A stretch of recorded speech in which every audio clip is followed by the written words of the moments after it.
8월 4일 오늘 만나 성경 말씀은 예레미야 14장 19절에서 22절 말씀입니다. 주님은 유다를 완전히 내버리셨습니까? 아니면 주님께서 진정으로 시온을 미워하십니까? 어찌하여 주님께서는 우리가 낫지도 못하게 이렇게 심하게 치셨습니까? 우리가 기다린 것은 평화였습니다. 그런데 좋은 일이라고는 하나도 없습니다.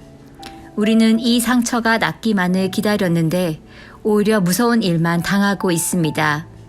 주님, 우리는 우리의 사악함과 우리 조상의 죄악을 인정합니다. 우리는 주님께 죄를 지었습니다. 그러나 주님의 이름을 생각하셔서라도 우리를 박대하지 마시고 주님의 영광스러운 보좌가 욕되지 않게 하여 주십시오. 주님께서 우리와 맺은 언약을 기억하시고 그 언약을 깨트리지 말아 주십시오. 이방 사람이 섬기는 허황된 우상들 가운데 비를 내리는 신들이 있습니까? 하늘인들 스스로 소나기를 내려줄 수가 있습니까? 주 우리의 하나님, 그런 분은 바로 주님이 아니십니까? 그러므로 우리는 오직 주님께만 희망을 걸고 있습니다. 주님께서 이 모든 것을 지으셨기 때문입니다. 아멘. 오늘 만나로 만나주실 하나님을 기대합니다. 한 아이가 있습니다. 아이는 이제 걸음마를 떼고 팔과 다리에 힘이 붙어서 어디든지 기어 올라가려고 용을 쓰기 시작합니다. 마침 한 아이가 부모가 방심하는 틈을 타 위험한 곳으로 올라가기 시작합니다. 깜짝 놀란 부모는 혹 아이가 다치지 않을까 놀란 마음으로 위험한 곳에서부터 아이를 내리려 합니다. 그러자 아이가 짜증을 냅니다. 마치 힘들게 내가 여기까지 올라왔는데 왜 내리냐고 성질을 부립니다. 그런데 왜 부모는 자녀를 높은 곳에서 내렸을까요? 자녀를 키우시다 보면 이런 경험을 많이 해보셨을 것입니다. 본 예화는 한 아버지의 글을 통해 만난 묵상의 글귀인데요. 오늘 말씀을 보며 본문의 말씀과 참 비슷하다는 생각을 하게 되었습니다. 그럼 한 번 더 질문을 해보겠습니다. 왜 자녀를 높은 곳에서 내릴까요? 부모는 아이가 힘들게 노력해서 올라간 높은 자리보다 자녀의 안전이 더 중요하기 때문입니다. 자녀는 높은 곳이 신기하고 좋을 수는 있지만 아버지의 눈에는 그 자리가 자녀에게 위험한 자리일 수 있기 때문입니다. 때론 우리의 눈으로 보기에 이해할 수 없을지라도 이해가 되지 않더라도 아버지가 나를 품에 안고 다시 내려가도록 하실 때가 있습니다. 다시 아버지만 의지할 수 있는 자리, 다시 겸손해질 수 있는 자리. 그런데 그거 아시나요? 아버지의 모든 결정의 동기는 자녀를 향한 사랑밖에 없습니다. 오늘 본문을 살펴보면 이스라엘 백성들이 지금까지 인도하셨던 하나님의 마음은 잊어버린 채 그들은 서서히 하나님의 곁을 떠나가고 있습니다. 오늘 본문에 앞선 서두의 말씀을 살펴보면 하나님 말씀보다 그들이 듣기에 좋은 대로 이야기해주는 거짓 선지자들의 말에 이미 현혹되어 있었습니다. 결국 돌이키지 않는 백성들을 향해 하나님께서는 그들에게 가문과 칼과 기근 전염병을 통해 멸하시겠다 말씀하십니다. 하지만 이 백성들을 두고 볼 수 없었던 한 선지자 에레미야는 하나님께 나와 기도합니다. 19절입니다. 주님은 유다를 완전히 내버리셨습니까? 아니면 주님께서 진정으로 시온을 미워하십니까? 어찌하여 주님께서는 우리가 낫지도 못하게 이렇게 심하게 치셨습니까? 우리가 기다린 것은 평화였습니다. 그런데 좋은 일이라고는 하나도 없습니다. 우리는 이 상처가 낫기만을 기다렸는데 오히려 무서운 일만 당하고 있습니다. 하나님이 누구이신지 알았던 에레미야는 끊임없이 하나님을 향해 울부짖는 호소의 기도를 드립니다. 하지만 에레미야의 기도의 내용을 살펴보면 그저 울부짖는 기도의 소리가 아니었습니다. 20절을 살펴보면 그는 고백하기를 에레미야 자신의 죄를 도리어 고백하며 더 나아가 이스라엘 백성들의 죄를 고백합니다.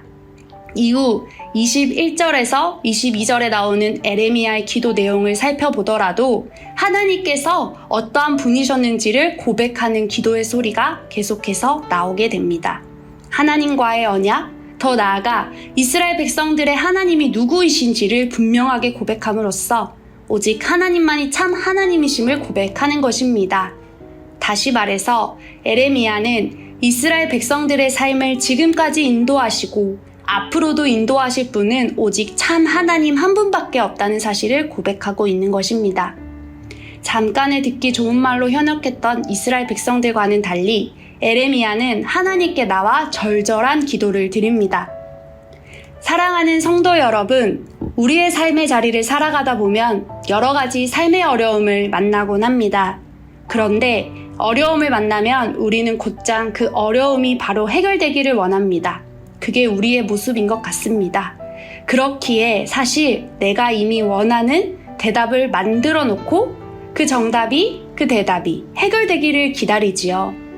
이스라엘 백성도 마치 이처럼 하나님께서 인도하실 때는 감사하다가 결국 그 말씀을 잊어버리고 말았습니다. 그러나 오늘 본문에 등장한 선지자 에레미야는 그보다 하나님의 말씀을 가장 소중히 여겼습니다. 그러므로 그는 하나님께 나아올 수밖에 없었습니다. 절절하게 고백할 수밖에 없었습니다. 결국은 앞으로 모든 걸 이끌어 가실 분이 하나님이시기 때문입니다. 앞서 한 아이의 예화에 관하여 이야기를 나누었습니다. 자녀를 높은 곳에서 왜 내릴까요? 라고 질문을 했었는데요. 부모는 아이가 힘들게 노력해서 올라간 높은 자리보다 자녀의 안전이 더 중요하기 때문입니다. 라고 이야기를 나누었습니다. 자녀는 잠깐 높은 곳이 신기하고 잠깐은 행복할 수 있습니다. 그러나 아버지의 눈에는 그 자리가 위험한 게 눈에 보입니다. 그 자리가 영원한 행복의 자리가 될 수 없다는 게 눈에 보입니다. 앞서 서두에 우리 읽지는 않았지만 17절에 보면 하나님의 마음이 언급되고 있는데 하나님께서 우셨다라고 기록합니다.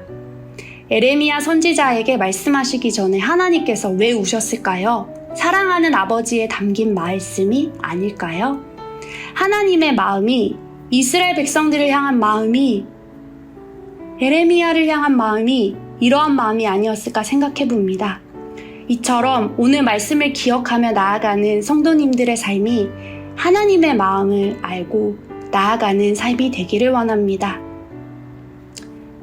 기도하겠습니다.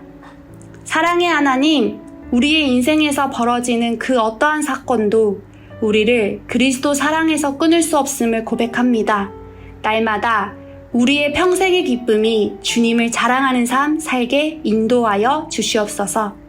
예수님의 이름으로 기도합니다. 아멘. 이제 두 가지의 기도 제목으로 기도하겠습니다.